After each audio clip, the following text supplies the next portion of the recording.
So welcome back to DC Silver Age Storytime, and today's story comes from Superman 135, published in February 1960 with story by Jerry Siegel and art by Wayne Boring.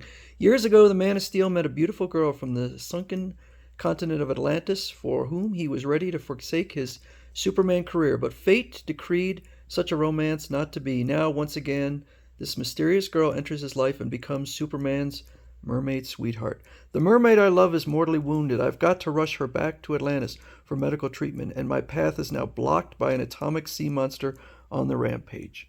Ha! Who does Hans Schmidt think he's fooling? Claims he saw a mermaid. Ha! Mermaid? There's Clark Kent. Mermaid. Lori Lemaris. It all began years ago when I was a student at Metropolis University. I wonder what his degree was in. I'm so curious. So we get a flashback of when he met Lori Lemaris. She was in a wheelchair with her legs hidden by a blanket. And she, during, there was an aquarium and the glass shattered, and then she got grabbed up by an octopus, but appeared to be talking to it. Amazing. Lori's life seemed to be moving, and her lips appeared to be moving, and then the octopus let her go. She doesn't seem the least bit frightened. So he goes to tell her something, which is reveal his secret, because he wants to marry her. And she says, you're Superman, so he already knows. But how could you possibly know? And she won't tell him, but she reveals she's a mermaid and dives into the ocean. And the two of them end up performing a super rescue with, as it says, the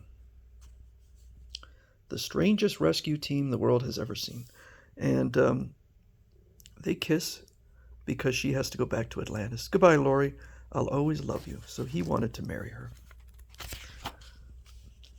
You guys can laugh, but I tell you, I had a big catch until the concerned mermaid turned it loose. So they're kind of laughing at him, but he says, I am not lying. It's true. She's been ruining my catches for years. They don't believe me, curse their souls. If only somebody wouldn't laugh.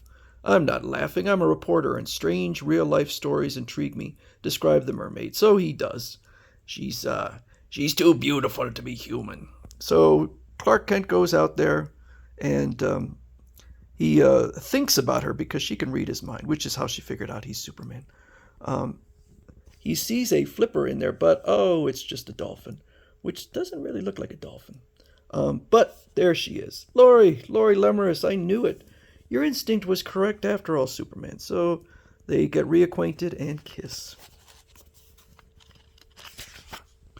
Lori, you refused the first time I proposed, but please become my wife. So she says no. She has to ask the elders, which she will do. And then they go out on a date at a Broadway play, and then they go back, and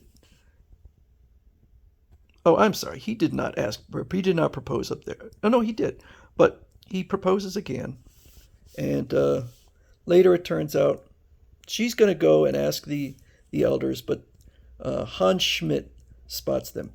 How cozy, I'll be back too with my trusty harpoon. So she admits having made a fool of Hans Schmidt. She doesn't like Hans Schmidt because he's fishing in spawning grounds, which are illegal. So she has been messing with him. But he's insane to sit there and fool around with Superman. But she comes up out of the water riding on what really does look like a dolphin. And she says she's been given permission. She can marry. But Hans Schmidt comes out. Happy, are you? Let's see how happy you feel when I kill your pet dolphin. I swore I'd get even, and I will. But instead of hitting the dolphin, she hits Lori. I didn't mean no harm. You've got to believe me, Superman. If the woman I love dies, there will be no corner in the universe where you can hide. I feel like the corner of the universe would probably be maybe a couple miles away. But she's mortally wounded, and he needs to get her to a hospital. She says, no, my physical structure is too different. No human hospital can help me. So he goes underwater and comes across a sea monster with radioactive eyes. What bad timing. I think this is probably a play on Godzilla. When it was awakened and strangely affected by radiations and the shock of a mighty undersea atomic bomb test blast. So he manages to fly up Where's Lori? I've not a moment to spare. I've got to find Lori again and speed her to Atlantis. Oh, I guess he must put her down somewhere. Anyway, that was just an aside. It really doesn't matter. He takes her to Atlantis, but she will remain hopelessly paralyzed until her dying day. There is nothing more we can do. So he decides to search the universe for a cure. Sorry, Earthman. Impossible, Man of Steel. I'll never give up. I don't care what you say. I'll keep searching. So how odd that beings from other planets don't have the medical cure for a human mermaid. And mind you, the mermaids were humans. They were changed into mermaids by a scientist so that they could live underwater. But he does go to a planet where the it's mostly water, and the fellow says, "I can help you. Take me to your world in an ice insulated, water-filled globe, and I can survive the space journey." Sometimes it's hard to read with this little gutter loss. So he flies this fellow back to Atlantis, and after a few days, she comes out. "You recovered. How wonderful. Let's get married right away." "Yes, of course," but she looks sad. And he discovers, oh, they are now in love. And Superman says, "It isn't fair. I searched the universe to save that woman. What right has she to love someone else after what we've meant to each other?" I kind of like, this is a rare moment where Superman is showing actual emotions of anger without being under the influence of anything. "Superman, you don't love me. You only think you do. It's pity you feel for me, not love. Now please let me kiss you goodbye." What? Pity over what? I don't know that that's true, but she can read minds. "Was it pity or love? I'll never know. All I know is that I lost Lori once before. This time it's for keeps. I don't know why he would pity her. For a while after you, certainly before she even got in the accident, he still wanted to marry her. For a while after you returned from your vacation, you looked like you lost your best friend.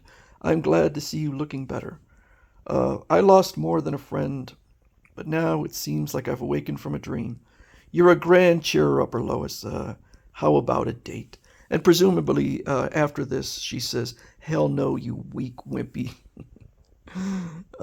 meek reporter." So, yeah, I don't think she was interested in Clark.